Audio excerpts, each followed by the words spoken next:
From economic cycles to money mindset. In our last episode, we talked about some of the macroeconomic factors that could be playing out right now and what they can tell us about where the financial landscape could change in the coming weeks, months, and years ahead. And it's really interesting to look at how those historical indicators can help us make sense of the present moment and make empowered decisions. But how do we actually become empowered to make such decisions? And what other variables play out when it comes to our own approach to money? And some of the things that we subtly touched on, Sam, so far is this idea of money mindset. And today we're going to explicitly bring it to the surface and have a focused conversation around how our own mindset influences our own decisions and how we view money, how we view wealth accumulation can actually be a positive driver or a negative driver.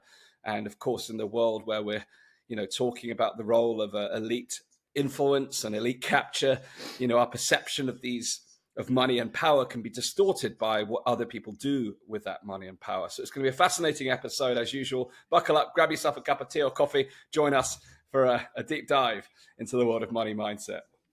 Absolutely, Dan, and it's so pertinent because what we always talk about is looking out and expanding the picture, getting a view of things, and also the most important factor is bringing it back into you.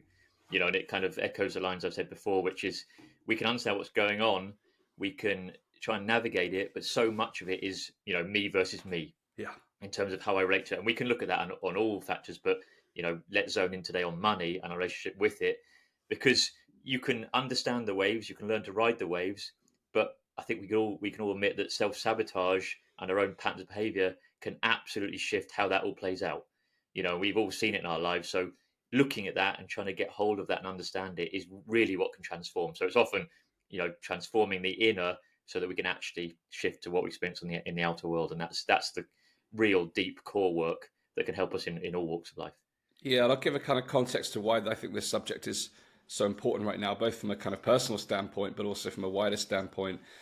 And I'll tell a little bit about the story about how I came face to face with my own limitations when it came to my mindset with money. But how those limitations have kind of raised to the surface again during the last few years, where, a lot of the time has been spent, at least on my part, is tackling the incumbent power structures. And as a result, there's a lot of animosity towards power and the idea of control. And we understand why that is, because there is a difference between having power over oneself versus having power over others.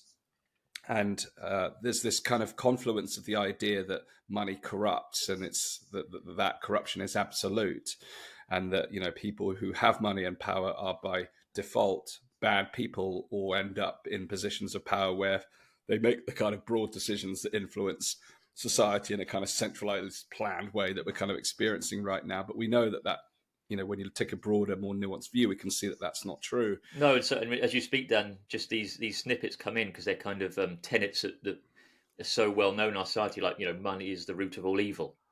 And again, it needs a bigger discussion, which is why we want to have it. Yes, so these are powerful. These little tenets, there are so many of them. Money doesn't grow on trees. Money's the root of evil. We're going to discuss more of them. Actually, I've been looking at those.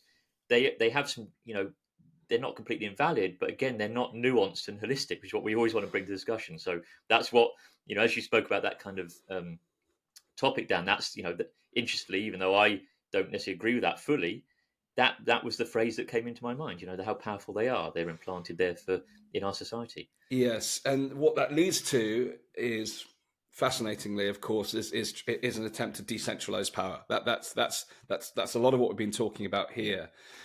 And there's some really healthy ways we can do that with decentralized finance, for instance. There's some of the things we've been talking about, localization. There's a whole manner of strategies to actually create a more equitable world. However, we also then see this kind of sentiment of tearing down others' power, and we don't think about that in the context of gaining our own power and power over ourselves, dominion over oneself.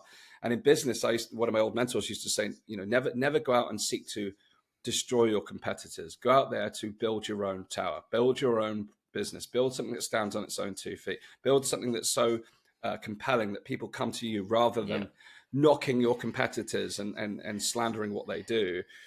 And it was a total different mindset shift for me about how to approach business. Not that I was ever approaching it from a kind of take down a competitor type view, but it's it really cemented to me the importance of how we maintain our own view on how we conduct ourselves, our own mindset around money. Because I had a heck of a lot of challenges when I first started out in business. I felt uncomfortable in making sales. I felt uncomfortable asking for help. I felt uncomfortable asking for money. And, you know, cash is the lifeblood of a business. So if you're not going to ask for the money and you're not going to make the sale, then you're not going to go very far. I can relate that. I can relate, yeah.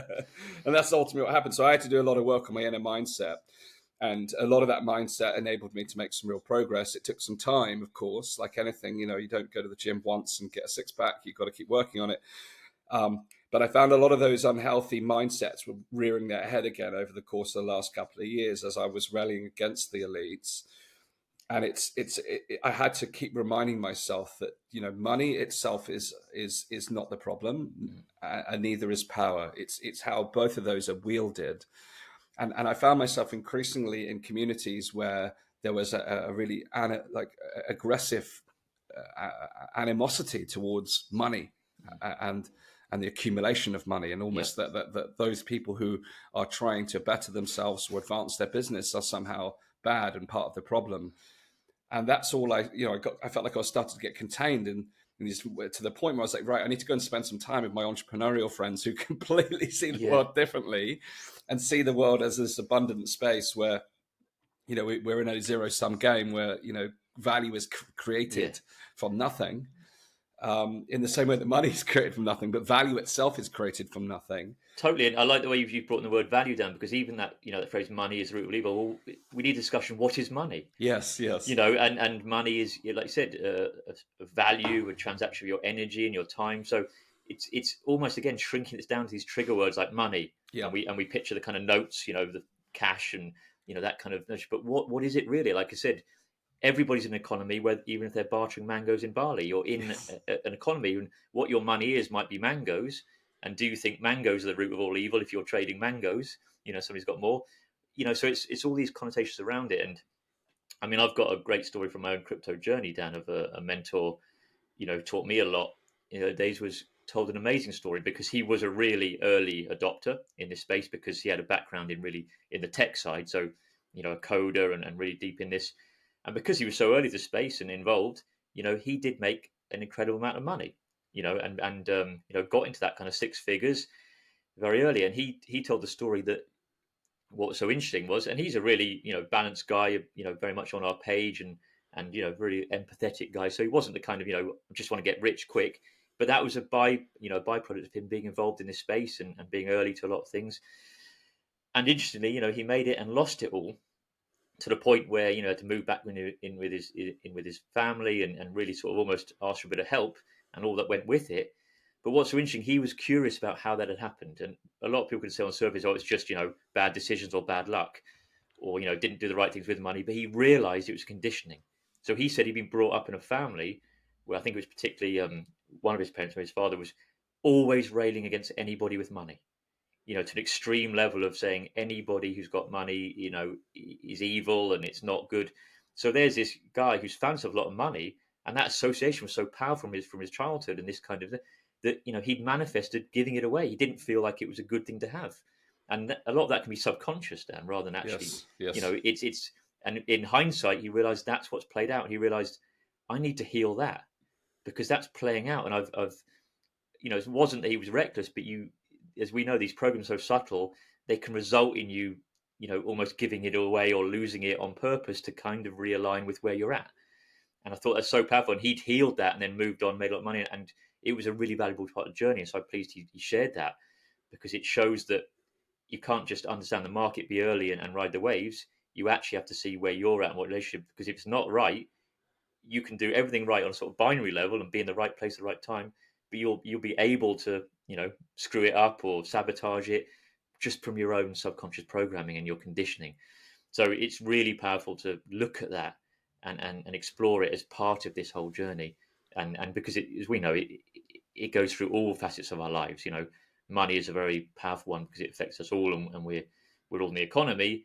But again, it plays out, as you know, in relationships, in everything. Then, I mean, it's universal. So it's really important, and it leads into, which I think a lot of people would be aware of, but that scenario that lottery winners, often go back to where they are very quickly. Yep. Because of often it's such a lot of money, and again, it's much more than just they don't know how to manage money or bad decisions that can play in. But I think what's more universal is the kind of, if they're not used to having money and they're not in that mindset, that they can very quickly go, unless they've shifted something internally and done that work, shift back to the level they were at before incredibly. So we can see it playing out around us. It's nothing new, and it's Yes. it's core. Yes, Sam, I've seen it in so many different contexts. I've experienced it firsthand in my own life, firstly, both as an individual, but also within the context of my own family. But in my work over the last 10 years, it's almost feels like a different lifetime now. The COVID chapter's, totally taken my life on a different trajectory. But prior to that, I was working with many different entrepreneurs, startup founders, business leaders, and I saw the same problem over and over and over again. And it's in a way, it's a bit like a thermostat. Our body is regulating our temperature. Our body automatically brings us back to stasis. Anytime there's a variance above or below our kind of core body temperature, a high temperature might be because we're getting sick, or if it's cold, it may be an environment that we're in a cold environment. But our body is always combating the external forces to bring us back to that point of stasis. Now, it's almost as though financially, our mindset subconsciously does the same. So Yeah. we can see, when we start to make more money, our mindset almost brings us back to where we were. If we lose money, again, it brings us over time. It might cause us a bit of hardship.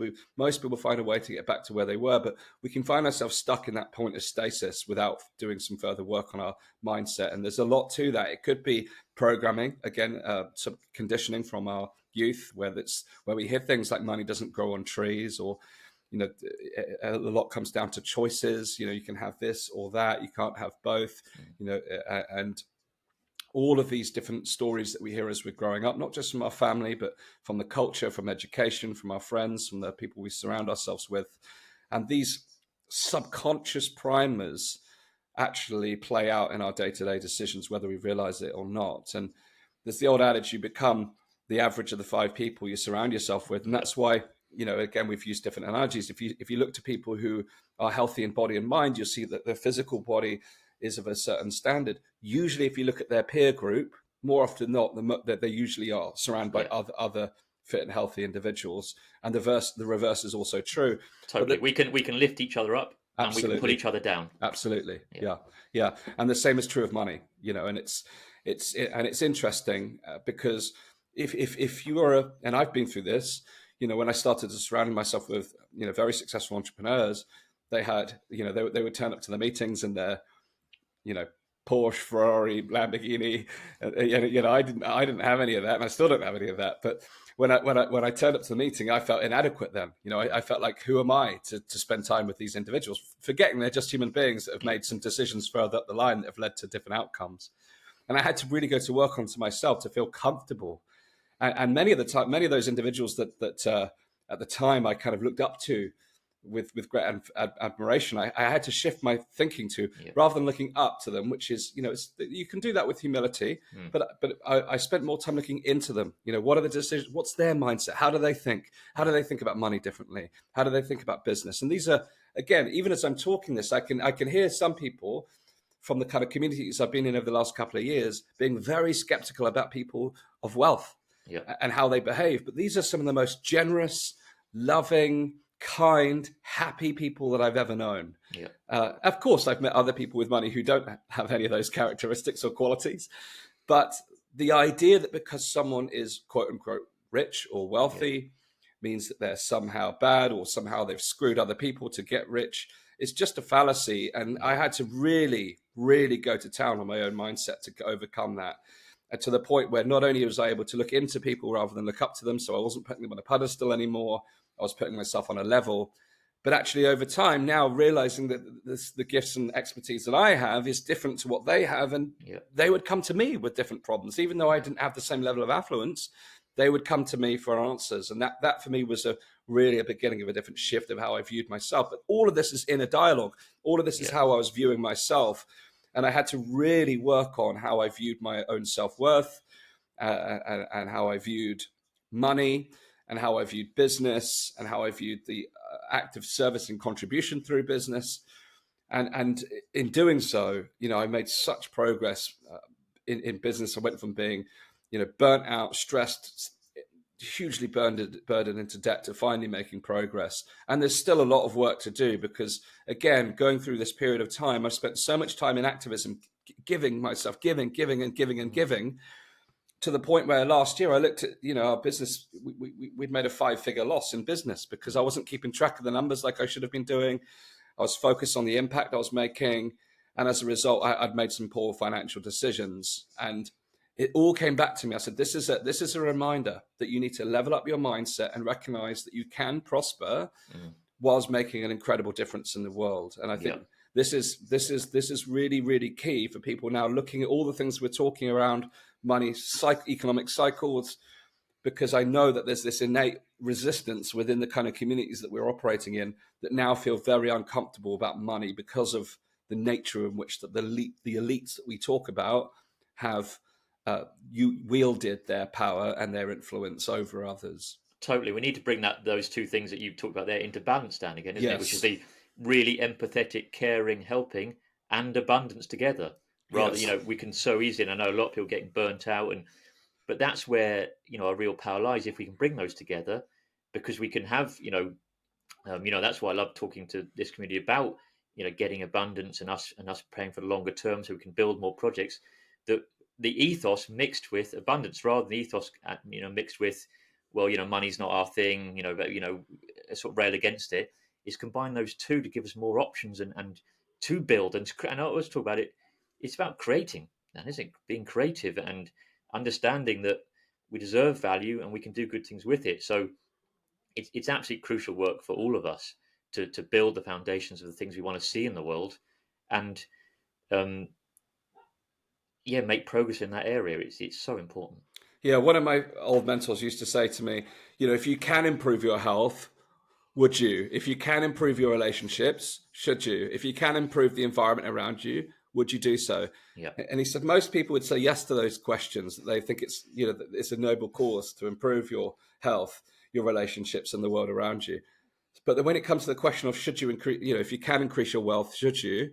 That's where people start to stumble. yeah, And again, it's all these mindset perspectives that kind of drag us down into this conversation where it's seen as taking something from someone. If yeah, you are accumulating, then you are by default are taking away.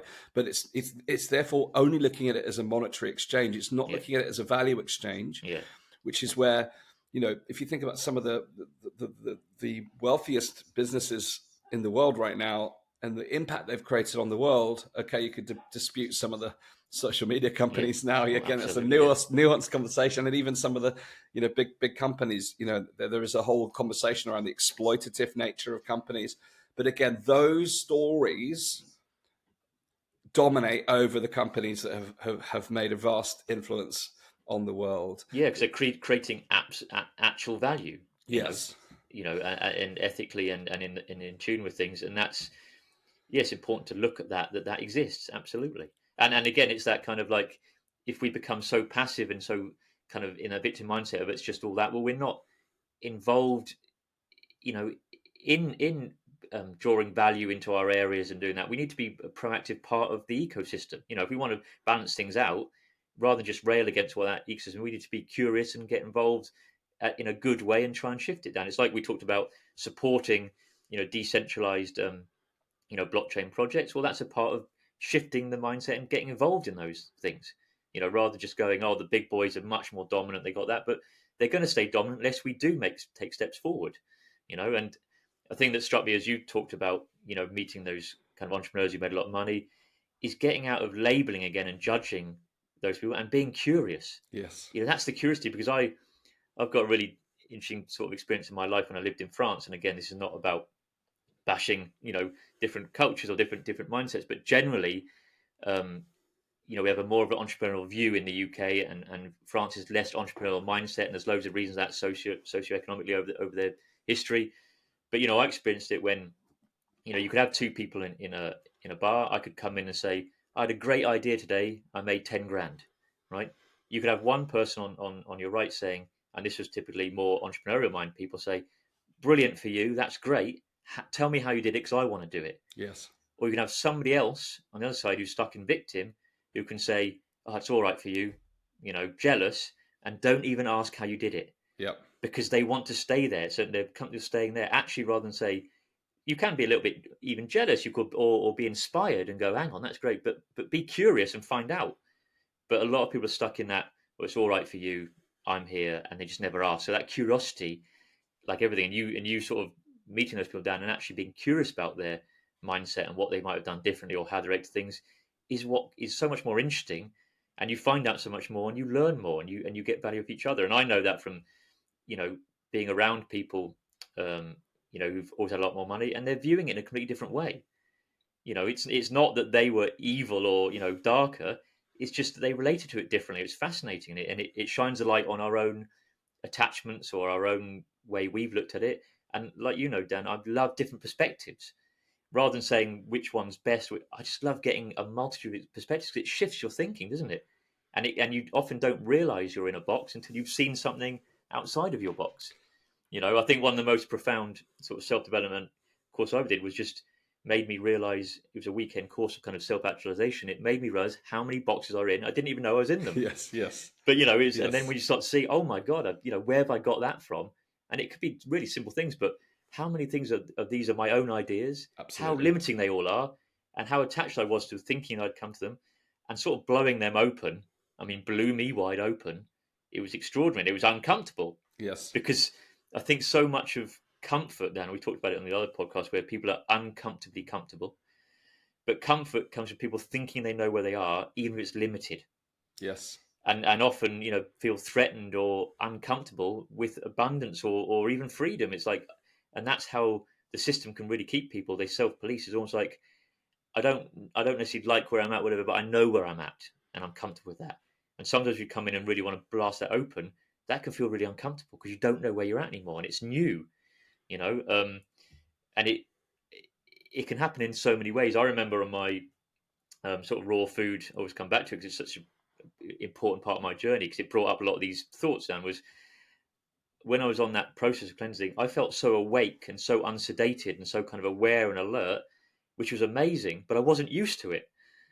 And it actually was quite uncomfortable because part of the kind of way of not being as healthy was kind of sedated, a bit groggy, but that was more comfortable in a way. This kind of real strong awareness of really feeling vibrant alert was amazing, but it was so new to me, sort of staying in it, that actually it was quite challenging. So for me, it was a great example of how, although it's clearly better, a lot of these things are improvements. They do take time to um, to get used to, Yes. because it's a whole different way of being. Even if it's a better way of being, you actually need a transition to be with it, and the draw can be often, I just want to go back to what I know, and I know where I'm at, and it's a bit lower energy. So it's I've experienced so many different ways in my life, which is why for me it's so tangible now that this topic we're talking about. Yeah, I can relate to that experience entirely. And what tends to happen, at least from my own perspective of this, is in that place of awareness, you suddenly become aware of the possibility. That's and the expansive nature of possibility, and that brings with it a greater degree of choice. Mm. And with choice comes responsibility, but also requires us to really know what's important to us, know where we are heading in life, because that choice can become incredibly overwhelming. And I've shared this story countless times that we've become so abundant in the way that we live that we go to the major supermarket now and you can see an entire aisle dedicated to olive oil. Mm. And if you are particularly discerning about olive oil, you could spend a day there reading all the labels. I'm sure there are some people that do that, but we become overwhelmed by choice. Yep. But when we know where we're heading and what we're aiming for and why, then we can get in there and say, okay, this is what I need. This is Yep. this is the dish I'm preparing. This is the country of the olive that I want, and we can choose very quickly when we have that. But that's the challenge when you have Yep. that abundance mind. Suddenly there is a whole world of possibility. But if you look at the opposite of that, the idea that the world is a zero sum game and that everything is finite and that by you prospering someone else is left worse off, then all of a sudden we live in this finite game world where we believe that our choices adversely impact others, and that's simply not the case. And what that leads to is people having this idea that those who are prosper are somehow different from them, and that their lifestyle that they're living is reserved for some special class of people. And then people effectively box themselves into their current life circumstances, which is fine if you are totally satisfied, you feel a strong sense of meaning, and that you feel abundance within your current Yeah, circumstances. But the moment you start to see other people's abundance as some sort of threat to your own, or that they are some sort of special category of person that have got distinct abilities that you don't, then all of a sudden we start to limit ourselves in a very significant way. And I've noticed that pattern really significantly over the last few years when some of the communities I live within. And it's something I'm very passionate about breaking through, because if you look at the freedom movements throughout history, they've always had an alignment with prosperity and helping people to create the conditions for prosperity. And I think that for me now, looking at all the conversation we've had around economic cycles, there's a real hard possibility that we'll enter into a period of recession. And that's going to cause many people to struggle, but there'll be many people who ascend during that time. And our mindset and how we tackle this is the fundamental. It's a fundamental building block. So we can prepare ourselves practically for the eventualities that may unfold. But if we haven't got the right mindset, then we won't see the opportunities as they emerge. So it's totally. to me, this conversation is critical off the back of the last one, because the real awakening is awakening to our own power. To me, Yeah, awakening to our own potential. Yes, we can awaken to the kind of nature of reality outside ourselves, but we have to awaken to the nature of reality within ourselves, and as such, start to really tap into that enormous potential within us, and start to peel away the layers that can prevent us from actually realizing that potential and turning it into power, not power over others, but power over ourselves, and the power to create. Because really, Sam, I think it's in, wealth is the wealth accumulation is the exchange of value over time. yeah, And if we have a mindset of contribution and service to others and making a difference, then we create value from nothing. We yeah, create value from our ideas, we create value from our knowledge, we create value from our expertise, and we create value from building products or services that can really make a difference to other people's lives. And we therefore should be rewarded for that. And that's the key. That's the key, is understanding that value creation is at the heart of this. And if we don't perceive ourselves as capable of creating value or deserving of value, then we're going to end up in a real stuck state. totally. And that's, you just said stuck state then. And as you were talking, you ended on that word. It's perfect, because I was thinking it's about flow, isn't it? It's about value flowing and moving. And the real successful people I've seen, that's what they're not grabbing on. They're not, because they've got that lack mindset. It's that kind of, I'll grab hold to it, really tight. And as we know, I think we can still see it in whether it's money or relationships. The harder you trying to hold on something, the more it slips away from you. Whereas when you're in an empowered state, it can flow through, because there's a stream coming, and therefore the value is not about hoarding it and out of lack and fear. It's actually, the successful people have that freedom to do that, because they know they can let it all flow out, because there's more going to flow in, which is why they can take bolder and bolder moves, because they're not in that fear of losing everything, going to zero, often because they know they can create again. So that shifting that level almost frees them up to make more and more wealth, because they're not fearful of going to zero. And often going to zero is the most creative place they've ever get to. You see that entrepreneurs, the real strong ones, is when are they the most creative? When they're at that 0 point, because they really need to create, and that's when Yes. the ideas come. So yeah, it is about not being stuck and being in flow, and that comes to being agile and understanding that, going back to our last episode, change is the only constant, and that even in your own life, you'll have your own cycles of, even if you've healed that, of more abundance or less abundance, and it's not sustainable that everybody's on the up abundance all the time. But if you understand that flow, and that value can move, then you're much more in tune with the rhythm, and you're not trying to get, again, hoard to get safe. So you're almost on that river, and moving with it and flowing, and it's a whole different energy. And I've seen it around the people, successful people around me. Absolutely, their relationship with it, it's much more moving than holding on to it. You know, Yes, and your point around the creativity that comes from hitting zero. Well, again, in the last episode, we talked about the economic cycles and what likely prognosis of what will follow a major recession.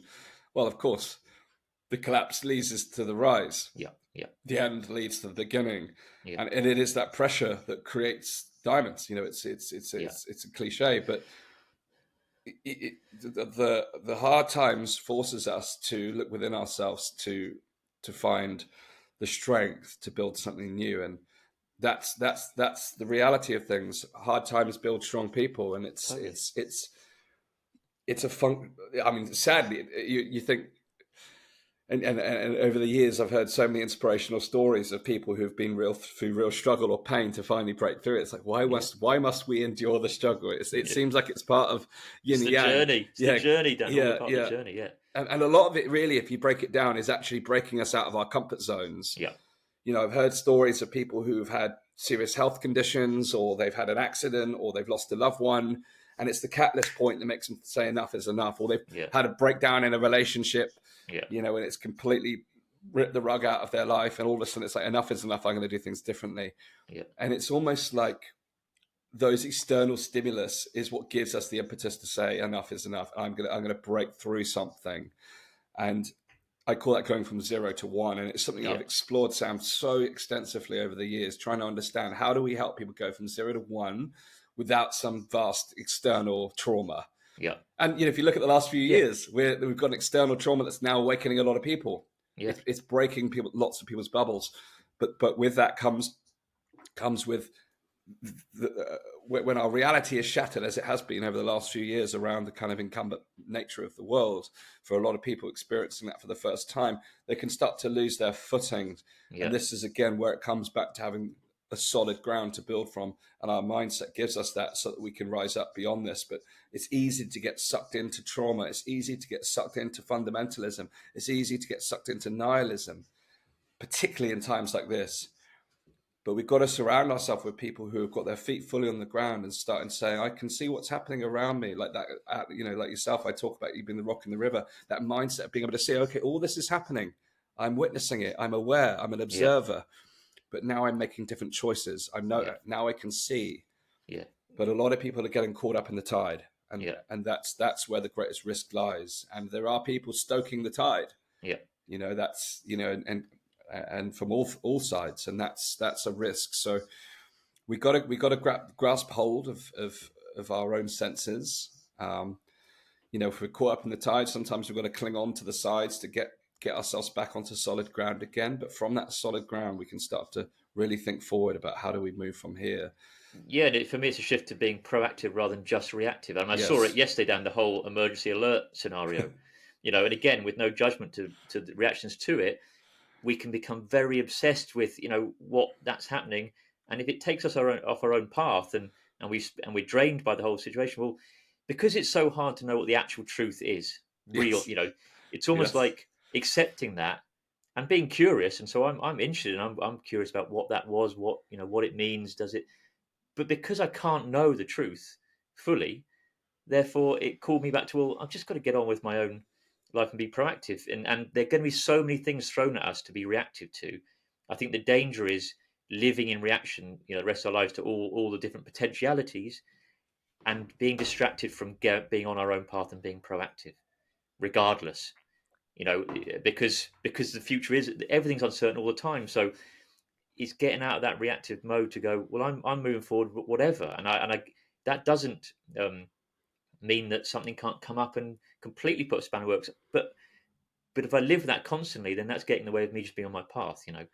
It's again coming back to ourselves, and getting creative regardless. And yeah, I mean, coming back to our own energy, and controlling what we can control. Then Yeah. But it also comes back to that classic duality of, in this case, and I struggle with this battle all the time, because we are in a world of distraction right now.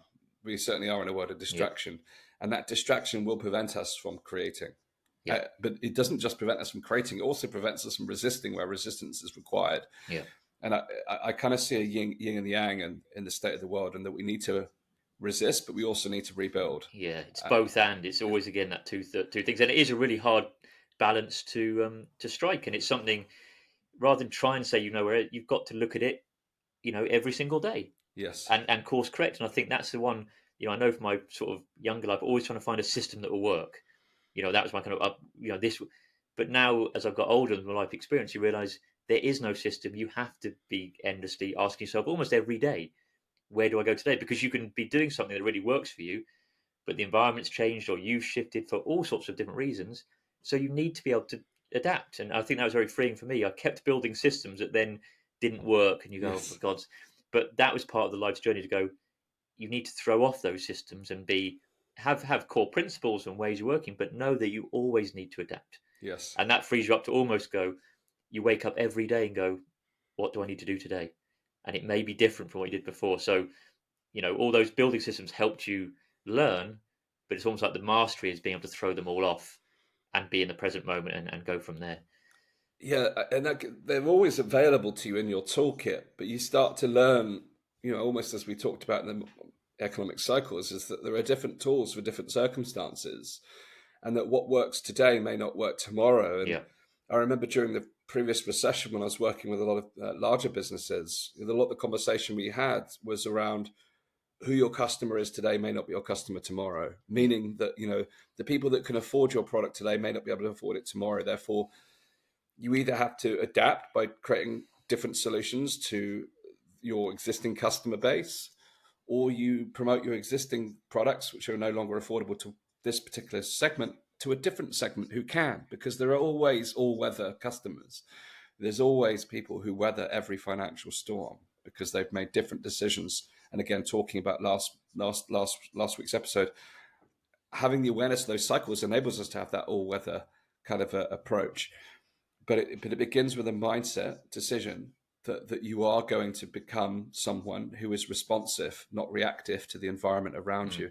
And that's almost what you perfectly described in the way that you had that self-realization. Is that it is being able to respond, but it's not just being able to respond, it's being able to create. Because when we wake up in that state of inspired flow, then we are creating from that inspirational source. But I think what's happening a lot right now, our energy is being drained by what's happening. Yeah. And there was almost like, without going political, I've spoken to several people who watched Robert Kennedy Jr.'s speech recently, and they said they were just filled with enormous hope that someone was going to come and bring integrity to politics. And I share that feeling. He won't be the only one. There'll be others, and I do hope they will continue to rise up. But again, it's the idea that the change we're looking for is going to happen outside of ourselves. Yeah. Rather than deciding that today I'm going to be the person that lives with greater integrity. Exactly. I've got to find that integrity myself. Yeah. And again, almost as anything, I always come back to this move. Anything that happens on the outworld is great and a bonus. So I'm happy about positive change out there, but not at the cost of me actually doing it myself. Yes. That, and not being distracted by that, and taking the focus off myself, into somebody else's actions, because it absolutely comes back to, and also it's the ultimate hedge against anything that's going to happen, Dan, because if I'm ready every day to wake up and go, right, where to go from here, then already that's eased me into all the scenarios that could play out, even the most apocalyptic one. Because even if the most apocalyptic thing plays out, I've still got to wake up and say, what decision am I going to take today? It's still life. It's life every day, Little sidetrack into possibility thinking. We had this emergency alert going off at the weekend in the UK, and lots of speculation, as you say, around what's really happening there. And there is a speculation that, I mean, this could take the entire episode. Let's not allow this to go on a total tangent, but it's to underscore the preparation. Yeah. There's a speculation that it could be because there's an increased fear of a possibility of a nuclear war, and therefore being able to mobilize communication in the face of such an outcome would be something that would be needed. Now, of course, if the government came out and said we're doing this because we perceive an increased threat to geopolitical, that's going to create mass panic. So they're not going to come out and say that. They could. In some ways, I think greater transparency comes with greater trust. But there's lots of other speculations around what it's about, and I have my own speculation what it's about. But I found myself sat in the sauna this morning after my workout in this tiny little box, thinking, what would I do if there was a nuclear war? It felt like I was in this little hot bunker. I thought, yeah, but enabling us to actually think about those worst case scenarios, and even again within the bounds of probability, but still relatively improbable, it enables us to say, okay, if that does happen, and I felt myself mentally preparing for something like that in the sauna this morning. I mean, it's Monday morning, and I had to change my tune literally. Typical Monday morning. Yeah. 2023 nuclear war. Yeah, perma crisis morning. Perma crisis morning. But I had to find myself changing the tune because I felt my energy going into that, right? And this is. And our mindset, in a way, is like listening to music. It's back in the day when we listened to CDs. If we perpetually listen to music, if music, if the radio comes on and there's a song that we don't like, we'll just press a button and it goes away. With CDs or with now Spotify or MP3s, you can manually choose a tune at any time. And mindset to me is about choosing the tune that you're going to listen to. So this morning, it was okay. It was just pondering. I was I was just ruminating given the circumstances. But if I'd lived there, and then imagine if I just stayed in that perspective of nuclear war and started descending into all these worst case possible scenarios, I could have got myself in a right panic. But by the end of that, but I'm able to catch myself and say, okay, well, that's an interesting scenario. Maybe if it is that, then there are steps that we'll need to take, and maybe that's something I'll explore further. But right now, it's Monday morning. There's work to be done. I'm coming up to speak to you in a moment. I need to get my head on. I need to focus about what's important. So I was able to change my tune. Now, the same is true when it comes to our money mindset, bringing it right back to this present moment. The reality is, despite the chaos and uncertainty right now, there is, I can almost see it like a road being built in front, like brick by brick, concrete by concrete. The future is emerging.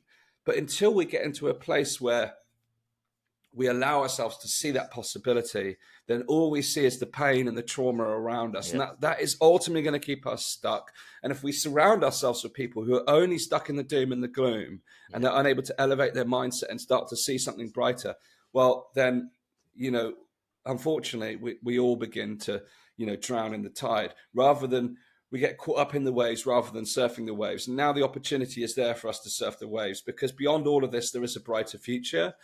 But we will not get there if we stay if we get caught in a stuck state around all the disarray that's happening.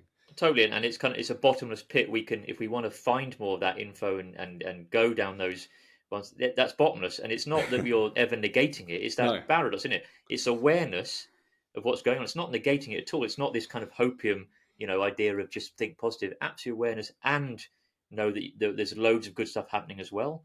It's a very cliched thing, but how different would the world be? I mean, we know it's because of agendas and it's nefarious, but if the news was full of positive stories, genuine positive. I mean, I'm talking about if the news was genuine, full stop, Dan, but it's another story. But if you had that news and it was balanced with loads of amazing positive stories, people's worlds would change. Yes, I mean, they literally would, and I think it's that balance.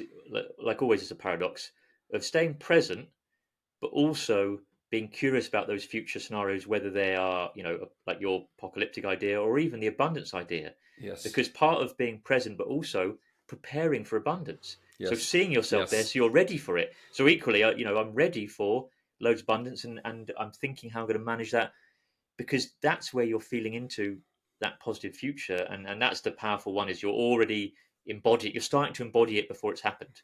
And I know that from starting to embody any energy is actually how you draw it in. Yes. If you don't have to actually be there, but you start to embody and live that energy, that's the kind of powerful way you draw that energy towards you. Is you're already halfway there, Dan. Yes. You're not in a place of lack going, I want that, and then I just want that. But actually, you're thinking, no, I'm acting as if. Yes. I'm already there. I'm already halfway there. I'm preparing to use that abundance. I mean, I'm like that. I'm already thinking, how is that going to play? Right, I'm going to do that because I know it's coming. Yes. Know it's coming, know, and that's huge in terms of attracting, the good energy into your life. 100%. I'm so pleased you said that, because it's, the story I shared is about it's about risk mitigation. But if we only ever focus on risk mitigation, then we only ever see risks, and that's well, exactly. Also, if you said on terms of your wealth, well, I just want to. You literally are capping it and yes, saying, I want to not go lower than that. But you've not. You've shut off not the potential of going a lot higher as well. So, absolutely. but both have a role to play. But we can easily drift into again too much into one angle, can't we? And that's exactly what's happening in the state, that kind of the overall energetic state of the world right now. It's about fighting the old. It's Yeah, about minimizing risks. It's not about the dominant conversation. Is not about what can we create. What's the yeah, infinite capacity to what we can individually and collectively produce in this time. And it's almost like those who start to have those positive conversations, are drowned out by the noise yeah, of all the chaos that's unfolding around us. And again, it's not either or, it's both yeah, and. It comes back yeah, to that. But we're in severe deficit right yeah. now of positive, empowering conversations about how we can elevate the future. And that, to me, is where we have to have a real shift in the tide. And it's going to take, as with any kind of form of leadership, it's going to take people willing to go against that grain. Yeah. But I think it is a challenge to ourselves to look within ourselves, to think, what are those inner limits that we're placing on ourselves Yeah. in every area: our health, our relationships, our finances. Yeah, I know, looking at my own life circumstances, that I'm still dealing with inner limits. And it's important to recognize them as you see them, because Totally. then you can start to see what can be beyond those. But I think, to underscore something you said that's really important, is our imaginative faculties are so powerful that they and psychology has shown this. Our psychologists has shown that that our brain waves function under the same, that they provide the same signal whether we're experiencing something in our imagination or in reality, Yeah. which is why it becomes so important to start to imagine the type of future we want to create. Totally, which is why the elites totally understand that, the real top echelons, because they aren't, high in numbers, but they're about harnessing the energy of people's imaginations and thoughts. They understand that. That's, I always want to sort of demystify this idea of, kind of a lot of the pop stars who might be, some of them, the big ones, might be in a kind of club, and they're using sigils and using sort of magic for manifestation. But what they're often doing is they are spell casting, having strong ideas, and they're getting huge crowds to focus on their own sign that they're putting up often. So they're harnessing the energy of others for their spell casting. Okay, and again, that doesn't have to be all negative. A lot of it is, arguably in the high elites, that's what they're doing in a negative process. But same in the truth, they're harnessing that energy of Mm. creative, powerful beings. And if we're totally focused on a lot of their agendas, and again, it's about being aware, but without being totally identified and focused on them, Yes. because that can, you know, lead to us thinking constantly about that and being part of that spell casting. I mean, Yes. it's a huge conversation as always, but there is an element of that going on. And you're absolutely right. If we are, rather than being beholden to the ideas that they want to put out, and that's why they do a lot of predictive programming. It's priming people for certain scenarios they want to bring about. Okay, so if we can be vigilant and be aware of them, but not beholden, that's the difference to me. It's Yes. totally not about negating or ignoring, Dan, because you're absolutely right. We need to resist and we need to stand up to things and be part of that change. But we also need to be in creating as well. Yes, because if that's all we do, then all we're ever doing is limiting the impact that others can create, rather than, Yeah, and in do so, we're limiting our own impact. That's yeah, that's the hard reality. And but this is the this is the inner dialogue I live in every single day, yeah, because, and I know that right now I'm in somewhat of a storm. I feel it, yeah, because I'm torn every day between, do I resist or do I build? yeah, And the moment when I'm in that questioning of either or, nothing happens. yeah, I'm yeah, not. I'm not saying nothing happens. I work damn hard every yeah, day, but yeah.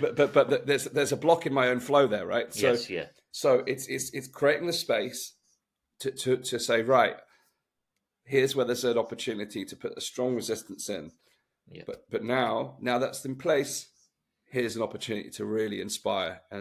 and to create and to do something empowering. To And do, also understanding that based on the kind of labeling, some people could easily say, well, that's not, you're not doing enough resisting, but actually that's the kind of labeling again of guilt of that actually your creation can have as much, if not more, than some of your resisting, absolutely, positive yeah, effects. So again, it's this, and some of it, Dan, is again the short termism, yeah, kind of short term thinking. I think people listen to this, and that I view this as a long process, and therefore, we can't often measure tangibly our effects in this short term. Yes. On either way. So, but that's where you do have to get in tune with yourself, as you said there. When you're in your flow, when you're on your path, and that takes work. And you have to ask yourselves each day: Am I falling off? Have I swung a bit too far that way? It's a constant work, absolutely constant. But I think everybody feels that when I give talks. That's why we're trying to pull that out innately out of everybody. Yeah. We all know when we're actually in a creative, positive, helping place, and sometimes it can be you're protesting and you're absolutely there, and that's what you need to be doing, and you know it. But it's always asking yourself that question: Is my energy best served here today or here today? And that's where the dance is. Rather, it's a binary.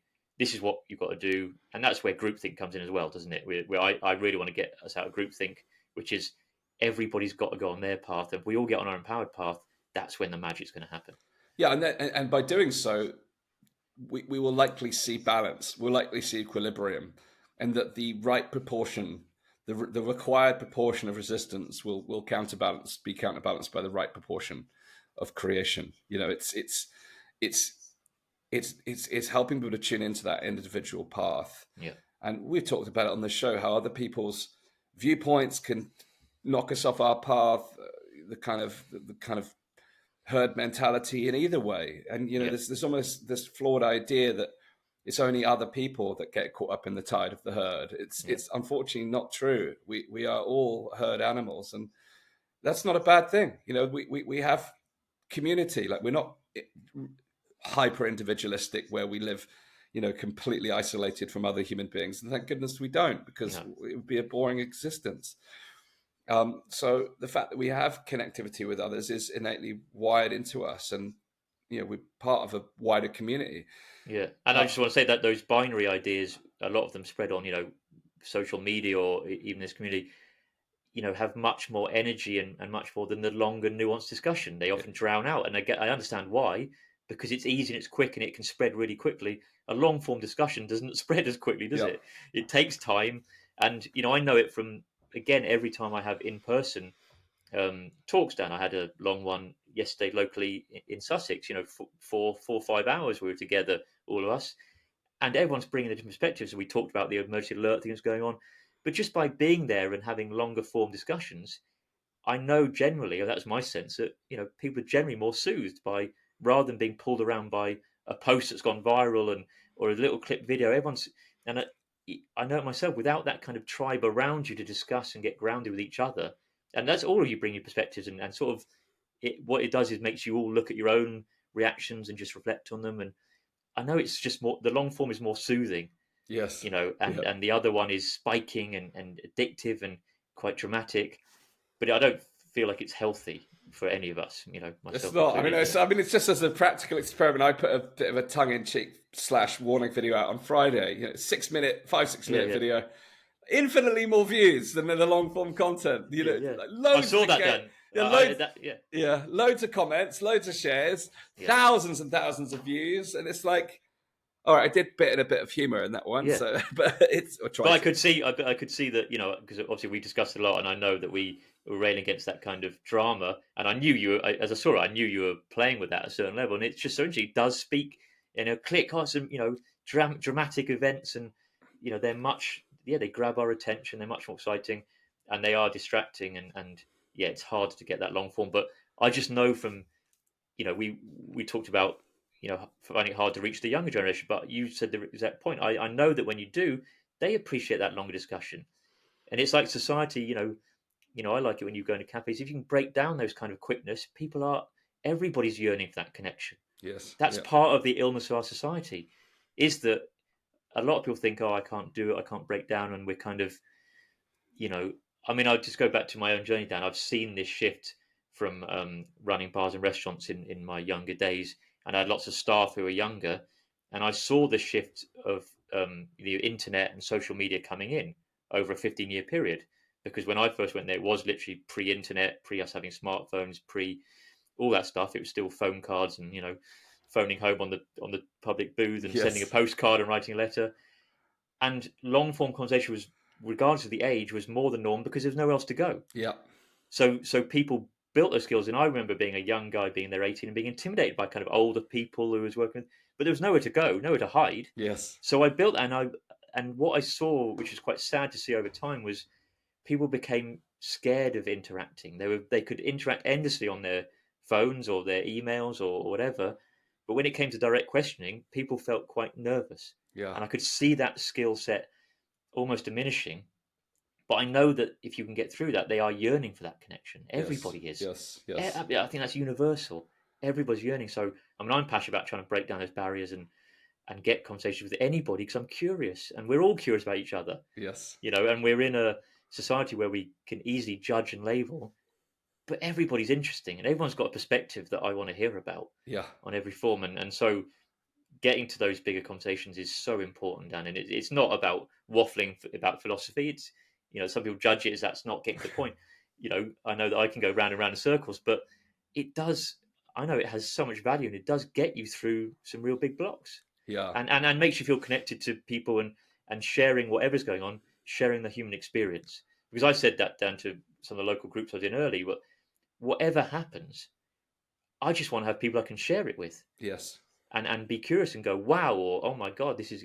But to feel isolated, which is what a lot of society has done, is separate people out, both economically and in terms of the kind of use of social media and how that's got out of hand. Coming together just at that level to share and have the wisdom of a group, not the wisdom of a crowd, the kind of group think on social media, but actually the wisdom of a group who are sharing in person is huge. So huge. I mean, I was part of a winter gathering that we held um, at the beginning of this year where we brought different groups in from around the world on different issues. And I said to our audience, I said, I'm nervous and excited about this Mm, weekend because I know there's going to be a lot of things. There'll be people in this room who I actively have been campaigning against, yeah, and they represent ideas that I strongly oppose. yeah, But I said, I'm also excited to learn more about their worldview and how they came to their views. And I'm also excited to have the opportunity to share some of my views. And it was magical. yeah, I can't tell you how magical it was. There was a couple of talks in particular where I felt my stomach in knots. I was like, I really wanted to tear into it, but I listened patiently and I listened and I listened, and I could start to see where the ideas were coming from. But then, yeah, over the dinner and over the social time, I could then unravel the thinking and just with a beautiful smile with these different yeah. people with different views. I mean, we could still walk away and see the world completely differently. Totally, But totally. I think it's important, Dan, and I know that I've shifted greatly. That from my sort of long time in the down the rabbit holes for 20 years, there was a period maybe 5, 6 years ago I wanted to go off on an island and only hang out with people who saw the level of deception that I saw, and it was like it's impossible to do anything else. I feel like I've brought myself more into balance. That's taken a lot of time, and it's an ongoing process of I want to connect with people, and I don't need that kind of that can become elitist in itself. yeah, yeah, Like yeah, we're aware of this. I only want to hang out with these people and understand it because there is the challenge of and also it's very exciting. But again, for me, my challenge has been where's my value personally, and it's always just talking about your own path. Where is it? I would be not adding much value if I was just with a few people who I felt I had kind of close to full consensus on so many things. That would be a bit of an echo chamber in itself, and that would be great in kind of but that's kind of an escape, isn't it? I've yes, escaped from all the madness and all that to there, but actually, I felt like I need to come back in the world, and I'm happy, much happy to share value and add value because I don't need that consensus, Dan. And again, I yes, also want to meet people where they're at. Of course, that's challenging. Of course, and obviously, I do work much more on the spectrum of people who are closer to where I'm at than, yes, than not. yes, yes, So that would be really challenging. And I know people who work in fields where they're fully surrounded by people who are really not aware of yeah, much going on. That's really challenging. But I think absolutely meeting people and having these discussions and is so rich. And I don't need that consensus, Dan. I don't need it with you. I don't need it with the people I'm working with. But we can share perspectives and not be threatened by them. That's about being empowered, isn't it? definitely, Not yeah, being threatened by somebody else's perspective. It's I've learned so much and grown from people who've challenged my perspectives. yes, They weren't chasing me and they weren't aggressive, but they've actually said, I've moved on my journey by having my perspectives challenged, Yes, in an yes. empowered way. I mean, that's been a massive lesson of the last few years. Anytime I find myself getting defensive, like in my words, in my energy, in my body language, I know I've been triggered. Yeah, And I know this is an opportunity to learn and grow and yeah, I still, on a daily basis, come face to face with that yeah. problem. But that's where it becomes the growth opportunity. And even for that, Yeah, even, everyone's shining a light on where you're at, aren't they? Everybody, yes, everything's grist for your own mill. yes, Totally. yes. But that point as well around, um, I found myself in terms of my social group, my list of criteria for people I wanted to hang out with: entrepreneurial people who think big, who are awake, who are natural Yeah, health. It's like this list kept growing and growing. I think, where am I going to find these people? Yeah. But also, if you think about if you translate that into how we live our lives, and I got this from going to a Tony Robbins seminar, probably over 10 years ago now, 2012, and he had two people stand up and share what needed to happen for them to feel happy. And the first person he asked, again, similarly to this discussion around who we look to associate with, he listed all of these things that had to happen before he would be happy. mm, And it's like, Tony was like, that's interesting. Then he would ask the other guy, and the other guy said, every day above ground is an opportunity to be happy. And he's like, yeah, Tony was like, aha, which of these people do you think is more likely to be happy on a day-to-day basis? The person who just needs to wake up and realize they're alive, yeah. or the person who has like 25 things that needs to happen in a day before they even have a sense of happiness? So the rules that we create ourselves actually become the cage. Totally. Which we can relate right to now. It's almost like people will start living when they defeated the New World Order. Yeah, That and again, I want to. It's not that I don't want to bring that down. I no, do, but I want to live right now, every day. This is here, and it's forgetting to live now for some goal is again one of the biggest distractions. You have goals and be here right now. So this is life. This is absolutely rich right now. yes, Whatever the elites have got planned or what they're doing, this is still my life today. And yes. Well, the other part to that, and the irony, and the irony, and the counterintuitive part is when you start to live today as you wish to live.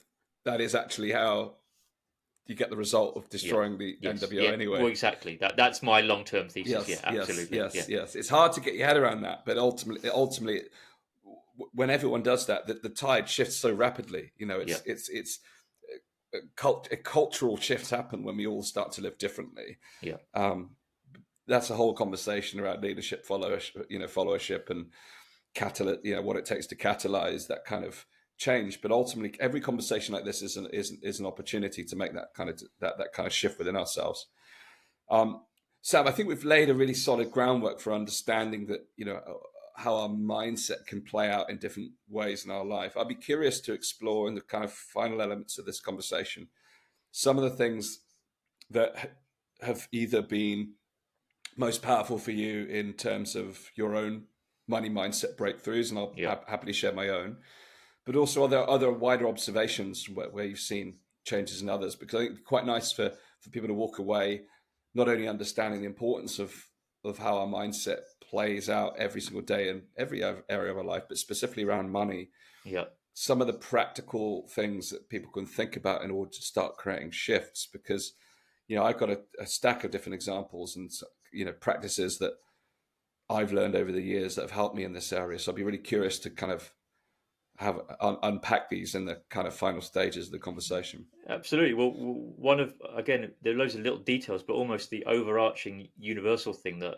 because I kind of bring it into every talk I give when I see people is moving out this heavy energy, Mm. even around because I talk about the financial reset, moving out of heavy energy into and lightening things up and moving out of fear, and is almost the primary thing because almost that association from the beginning is what's fundamental. If you get to foundations, Dan, that's what changes things, doesn't it?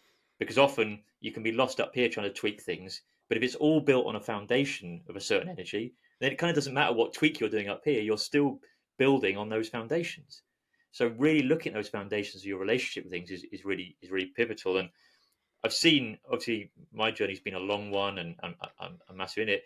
I think the most interesting one is my mum because she really felt completely financially illiterate, very fearful around it, doesn't view herself as numerate, always felt very stressed by it. And like a lot of people had that. And my dad used to run the affairs. Now, my dad passed away a year ago. So that was a big shift for her to turn and look at it, be forced to look at it. That was the catalyst, to be forced to look at it. But also, obviously, with my help and understanding that we can look at things differently, I did buy her Kiyosaki's book, then, Yes. Rich Yes. Dad, Poor Yes. Dad. Yes. And in such plain language, that really, I saw the shift in her, and getting creative and getting out of fear about it and lack and looking at it. So almost, I mean, it's a very big subject, but that primordial level of shifting the energy around it was foundational, absolutely foundational. And I think that's why I open my talks and presentations, is to get the energy straight out of fear. Almost people come, it's almost heavy, like financial reset. Yes. Yeah. They bring it with them. And having that lack now, which means this just means we're going to lose. Yes. Almost that's the subject. How do we, or like I said, how do we lose less? Yes. Maybe how, if I come to this talk, maybe I'll learn how to, not get as screwed. Yes. I'm going to, so that, I think that shift, that foundational one, and I think it goes for anything, Dan, which is I take life seriously, and understand this is really important, and I'm freed up to play. Yeah. That's that. I think that was a shift for me. And bring it to lots of my life, but now bringing it to money as well. And the more I've done that, I said, the more I've stayed in that energy, the more I've found money to pick up. Like I said, even with crypto, there's free, there's value knocking about, and I wouldn't have found that unless I believed it was out there. Yes. Yes. And once I believed it was out there and that there are possibilities, even amongst a period where we're being squeezed economically, and again, that's a great example of the spells. We absolutely are, practically, but that doesn't mean that abundance has gone away. Yes. Yeah. So it's essentially one of like, I'm aware of that and I'm seeing it, but equally, if I went completely to that's what's happening, that's all there is nothing, then that's a self-fulfilling prophecy in itself. So it's the noticing, but it's not viewing that as limiting. That's what's happening in that part of the world and those practicalities, and I need to respond to them. But equally, that doesn't end abundance. Yeah. And people who are in abundance mindset, they're picking up stuff all the time. So I've experienced that on my crypto journey. As I said, I'm getting free investment bags being built up just through my normal day-to-day spending with no outlay. Yes. Those things are there, the opportunities are around there. So keeping your eyes open, regardless of what might be playing out on a bigger picture, or it is so important. I think we all said it is staying open regardless how bad things seem. Yes. In your personal life, I think I look at that. There are so many times we think, whether it's a illness or injury, I had that from a long illness, sort of chronic illness thing, where I always knew there's going to be a way up, Dan. And that's what kept me going. I knew I couldn't see it, and it took a long time, but that's the people who come through are the ones who don't let go of that possibility and know it's there even if you can't see it. Yeah, there's a number of layers to this, and it's again, I realize I'm entirely part of this, so I can gently poke fun at it. But there's this frustration amongst many of us that those who aren't awake to the nature of the problems that we see, there's a giant frustration that they don't see this giant bag of problems that we've collected. And it's interesting because whenever I spend time with people who have no awareness whatsoever of these issues, how light they are. I can feel envious. Yeah, we come with this heavy bag, like, don't you want to see what's in the bag? It's really heavy. Look, can you just carry it?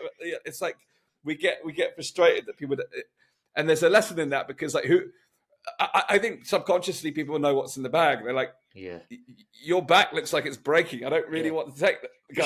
Which is why they don't want it. We're going, you have come over, have this. Have this. This is where you want to be, and absolutely, I think you're right. They can sense it. But I was giving a talk up in Buxton, over 100 people in the room, and it was again financial reset related at the beginning. And I said to them, just let me get a sense of the room. And I said, raise your hand if you're concerned about the kind of times that we're living through. And almost everyone's hand went up. And I said, well, just let me get a sense of what you're concerned about, because it will shape what we can talk about tonight. And everyone went around the room and shared all these different concerns, and all very valid concerns. And then I just asked another question. Who, and I said, raise your hand if you're concerned about the kind of times that we're living through. And almost everyone's hand went up. And I said, well, just let me take get a sense of what you're concerned about, because it will shape what we can talk about tonight. And everyone went around the room and shared all these different concerns, and all very valid concerns. And then I just asked another question. I said, who in this room is excited about what's happening right now? Only one person put up their hand. Yeah. So it went from over 100 people's hand up from who there's concerned, and the person was excited. And it was just like, there was like this, like, like shock, Yeah. like the air was sucked out of the room. But actually, what happened was it was the darkness sucked out of the room in that moment because we Right, yeah. shifted the energy into excitement. Yeah. And I said, "Tell me, I'm curious. What are you excited about?" And I forget the specific nature of what he said. How dare he be excited? Yeah. But watch this. He shared the excitement. And I was like, yes. And you could see people nodding. And then someone else then raised their hand unprompted. It's like, I'm excited about this. And then this other person, and that's the leadership piece. Yes, yeah. When the person who's willing to punctuate the pain and go, actually, no, there is something exciting to be excited about. And the energy shifted. And by the end of the talk, like the whole vibe around what we're facing right now was shifted from this kind of lack, fear, scarcity into abundance, opportunity. The difficulty is, and I know this happens, and I've been to other experiences, whether I've been to a personal development seminar or a workshop, and you come away amped. You're like, yes. Yeah. But then you go back to real life. How'd you stay in it? And Dan, I had it yesterday. It wasn't as maybe as visceral on that level of pumped, but I could see, people they were enjoying. Yes. We come to Financial Reset. We've had a great afternoon, and we're leaving lighter and we're enjoying things. We're seeing opportunity, and that's so important. And obviously, the big thing is how do we stay in that? Yes. How do we nurture? That's that's part of why we've created the ongoing support program is to nurture that energy. And we've all experienced it from having incredible breakthroughs at certain things we've done. We've seen it in ourselves, in our family members, friends. How do you stay in that work? Yes. How do you keep checking in? And that's part of us being separated off and not being in a tribe that's constantly nurturing that awareness and that feeling. So that is the work to do, Dan. And you're absolutely right. I love what you said about that heavy bag of stuff. And it is a challenge to hold all that. Yeah. And as I said, there is no going back. I can't put it down. But how do I hold all that and balance that out with as much positivity and creation as well? And that's almost like my challenge and the route to mastery. Yes. Is being aware of such darkness and such thing, be able to hold that, but not to be informing your life path and dominating your life path, that you're absolutely aware and you've got an equal level of creation and moving forward. And it's a harder road, like all these things. That's why we walk a narrower path. Yeah. But it's such a richer one at every level, because that's what I want to do. I want to be aware of all that and become a master of that. Yes. Of creating anyway and doing that. And that's the path we're on. Absolutely. And there's a couple other little layers to this one, that being pumped, etc. We talked about in the last episode where, and I've lived that. I lived my life over my late 20s and early 30s, going from like boom bust. Totally, totally. Boom highs, bust, highs and lows, energetically, emotionally, financially, psychology. Yeah. And as we talked about, it's taking that more balanced approach. Yeah. And it doesn't mean that we don't get to experience moments of euphoria, but it's like when it's like we're up and down like a yo-yo. Yeah, draining, burns you out. It's not sustainable. No, not sustainable. And also, in that place, it's almost like part of the journey you said about the trauma. I know that my huge traumatic leg break was a huge shift for me. I've had loads of things that shift me. I want to be able to make those shifts in a more sustainable, in a way that doesn't need that. And again, that's almost like life has an amazing way of pushing you back if you fall off your path in a dramatic way. I'd like to try and be more in tune with it, where I'm more consciously involved in that process. But I think that's growing up and seeing those patterns. And you actually write down those extremes. I lived them, and I kind of, my path was I needed the amazing wows and highs to balance out the lows, the kind of existential angst and that's what it did. But it's not a sustainable path. And bringing that more into, still enjoy the highs, absolutely. Yeah. But you're, and this is where you come from. You're enjoying them rather than needing them. Yes. We talk about relationship change. That's what's so amazing. Before, and it comes back to my leg breakdown. That healed my needing those highs, because my highs were big mountain skiing. Yes. Well, I had 9 months on crutches and a full, couple of winters where I just had to watch my friends go skiing in the snowfall. But what it did, rather than being a negative experience, it healed my addiction to needing that, and it built inner strength and growth. And so it cured that needing. It doesn't mean I can't go and enjoy that, and I did again, and I will, enjoy that. But it wasn't coming from that need. Yeah. And that's so different. So it's and that's almost in terms of the abundance of money. We don't need lots of wealth to be doing great things, be happy, but we can enjoy that and we can use that for great things, and that can add more value. But that's not where the value is it? Like I always say to people, I'm very confident I'm going to do really well in crypto, but my well-being is not based on whether that happens or not. Yes. Because the world could, some people say, well, the internet goes down as well. That's the old question. What happens if the internet goes down? Well, my being isn't dependent on my digital asset holdings. If it was, then I'm not in a balance at all, am I? So, but all those things, when you get centered and more into balance, they are on top. They're benefits on top of your normal state. Yeah, yeah. I always think about that, that, and again, I like to gently poke fun at myself, really, as much Yeah. as anything. The fear of the internet going, it's like, I just think the sun's shining now. Like, what would I do now if the internet goes down? Because my work this afternoon is entirely dependent on about the internet being on. Yeah. Like, it could just be like my router goes down, Yeah. or Virgin Media collapses again, which is an all too regular occurrence. I just go down the beach, take my notebook, Dan, it's a win, when you're. I think that's the point. When you're on your path and it's genuine, authentic, it's a win-win. Yeah. Right, the internet stays on today. I'm sure you've got lots of more creative chats to have with people and working on stuff you really want to progress and add value to. And if it goes down, you can go to the beach and sit in the sun. It's a win-win. Yes. And that where does that win-win come from? That comes from you internally, not whether the internet goes on or off. You see what I mean? That's the victim mentality, isn't it? Your state can create value for you in both scenarios. Well, it comes back down to how our emotions can be determined either in reaction to an event, external event that's outside of our control, or it can be determined consciously in response to. Yeah. So if that happens, yes, okay, I'm not going to lie, I'll be pretty hacked off because I've got a lot to do, and when the to-do list starts to mount up, But again, it's like, that's a story. Yeah. That's a story. The to-do list being late. Most of the things on the to-do list are my own deadline. So who really cares other than me? So it's these stories and the responses to these things that really get in our own way. And I think the point this all underscores is our psychological state. And one of the greatest things that I've ever learned, and it sounds so simplistic and people just can't imagine it unless they've experienced it. But this idea that the fastest way to get out of a lack mindset is actually to shift to gratitude. Are you still there, Sam? Talk about, bring about what you think about. So I don't know whether Sam can still hear me or whether this is still recording, but we were there joking about the internet going down, and I've lost Sam. And what would we do in the face of something if that happened? So here's a real life opportunity. So if this is recording, you're hearing me respond rather than react to the fact that the internet appears to have actually gone down moments after talking about the possibility.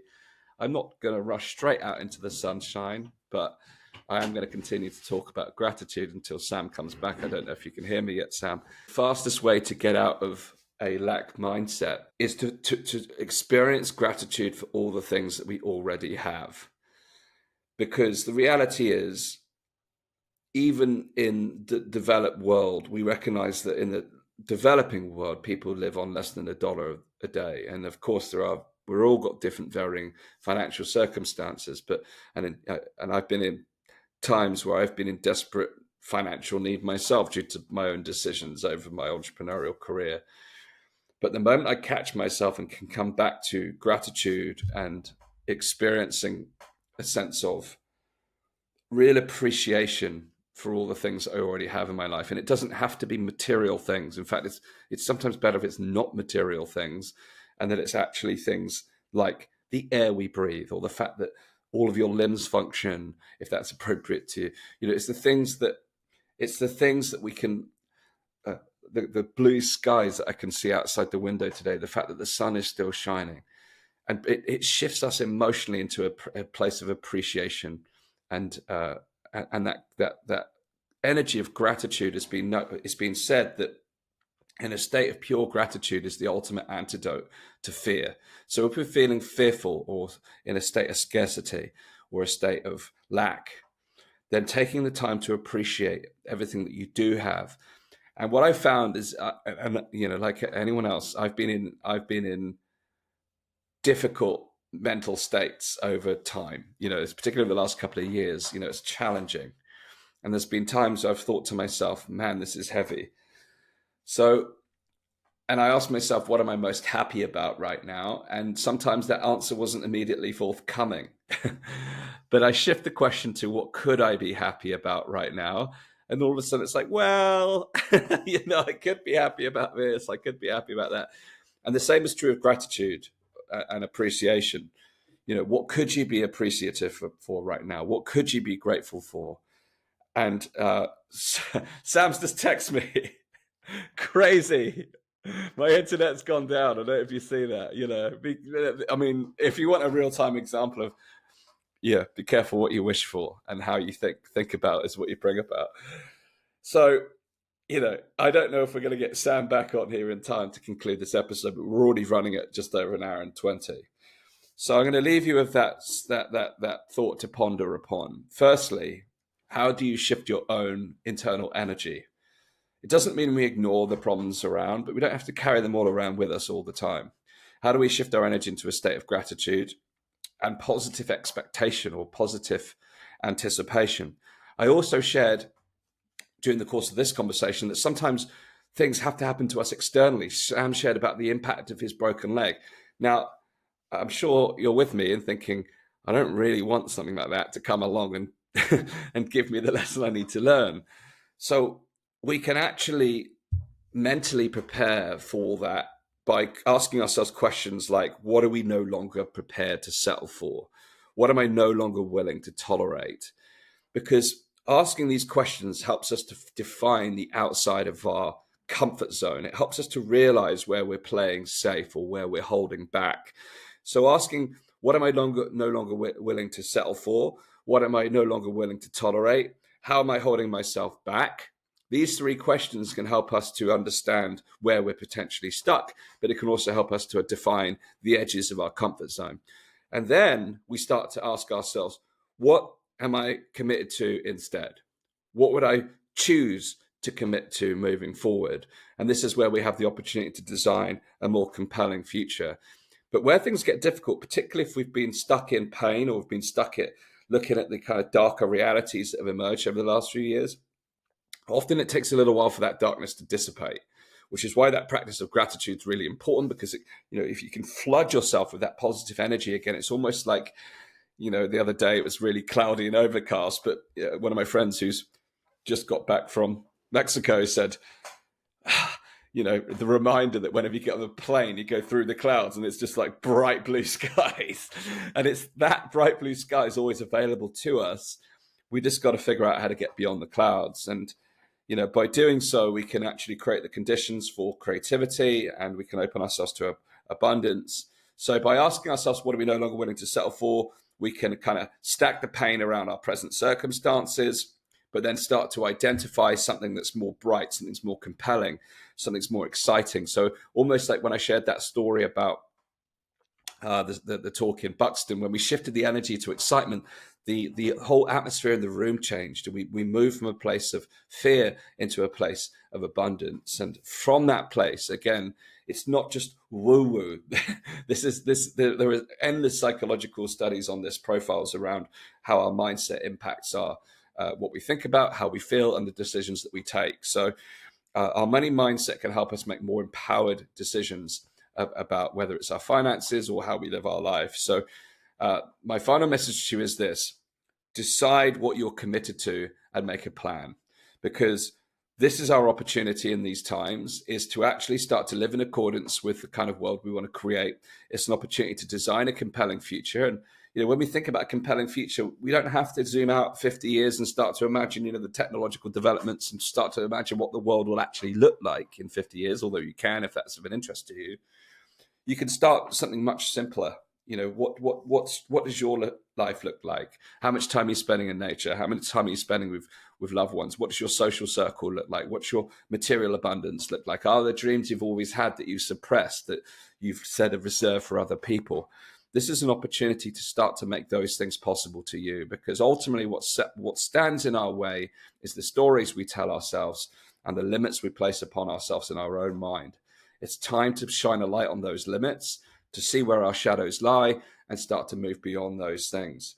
It's time to get uncomfortable, ladies and gentlemen. By moving outside of our comfort zone, we can enter into a period of growth and abundance. And if there's anything the world needs right now, it's that brighter, abundant future that in our hearts I think all of us are yearning for.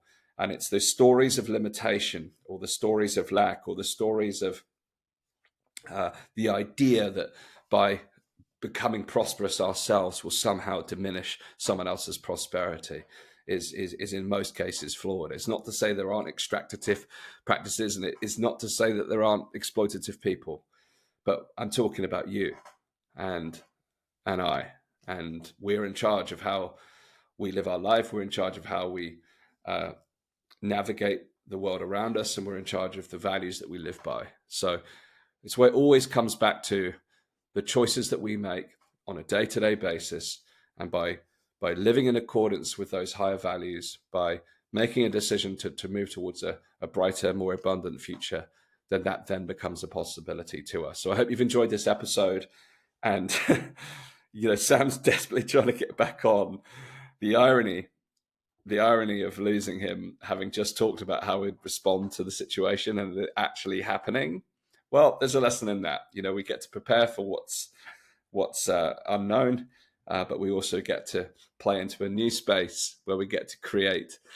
So Sam offered me the opportunity to riff with you at the end, and I was kind of hoping he'd come back to share his lessons, but I think we'll leave that to next time. So, Sam, the reason we're actually recording this on this episode is being recorded before the next one is going out. So, and that sounds bizarre. What I mean by that is we recorded an episode literally the Friday just gone, on the 21st of April, where we spoke about economic cycles, and today's Monday the 24th. So we normally record every Friday. So we were planning on talking about some of the earnings announcements that we were likely to see as a result of this current period in time. But Sam is heading to Morocco, so we've actually taken the decision to record early. So we've got next week's episode in the bag. So if there is any significant shifts over the next week or any significant stories, I'll add it to the end of this. But we'll be recording this. This will be going live. If you're watching this now, it's the 2nd of May or beyond. So it's a little confusing on the dates, but if there's any major shifts, I'll add them to the episode either before as a snippet or after. But again, look out for our very next episode of the Uncharted Territory podcast with me and Sam X. If you're interested in deepening your understanding of some of the wider topics that we've talked about previously around crypto, we have the Navigating the Digital Assets course, which is designed to give you the good, the bad, and the ugly of crypto, digital assets, blockchain, etc. Give you everything you need to know to get started in that space if you're interested. But even if you're not interested, it's a very powerful course to kind of understand the wider shifts that are happening in the financial landscape. It's an inexpensive course. You can get that at weareelevate.org/digital assets. If you're interested in deepening your journey and widening your exploration of how you can either protect your assets or safeguard your funds or grow your abundance during this time or develop your mindset, then you're invited to join us within the Navigating the Financial Reset program, which you can find at weareelevated.org/NFR. Sam, so I just continued, I actually practiced, I put into practice what we were literally just talking about, which is crazy that your internet went down. I had no idea what's always gone on. Mad. There you go. The universe works in mysterious ways. But I continued to riff, saying that, having just talked about being prepared for the eventuality, I carried on the conversation. Perfect. Well, I've just popped down the beach down. Yes, good. Yeah, nice. Win-win. Yes. I'm back, anyway. Right. Yeah, so I've essentially just closed us out. So I said I've been hoping that you end up back on the call so we can kind of summarize the key takeaways. Yeah. So I've just shared, if people would like to continue on the journey with us, we've got the Digital Assets course and the Navigating the Financial Reset.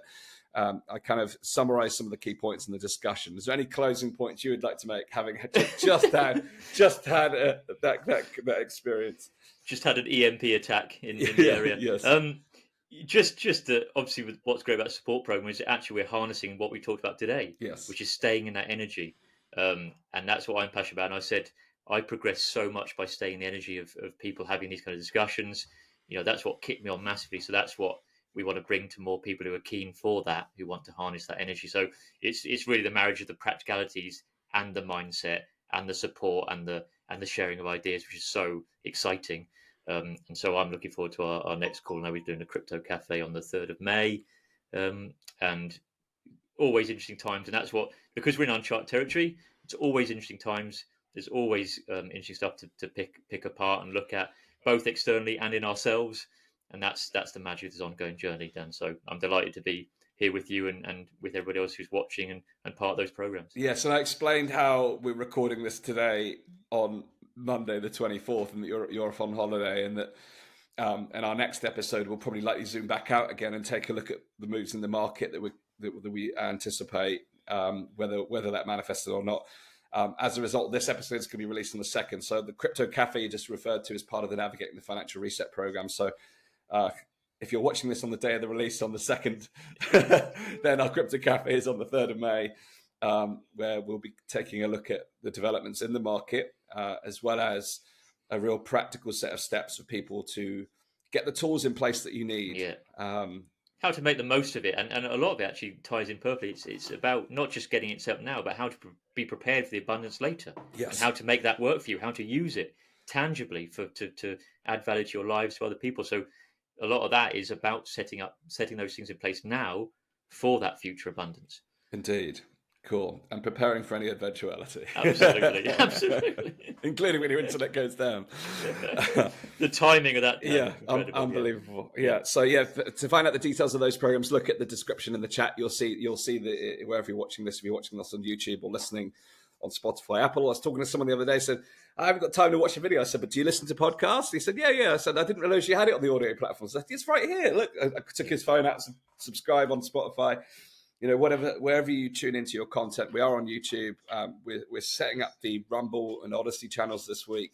We're already on Spotify and Apple and various other audio platforms. So whatever platform you're best suited to, you'll find us. So please do let us know your thoughts in the comments. If you've made it all the way to the end, high five to you. You're a deep thinker and explorer just like us. And here's to having more conversations like this as we move forward and continue to navigate the uncharted territory as it unfolds in front of us.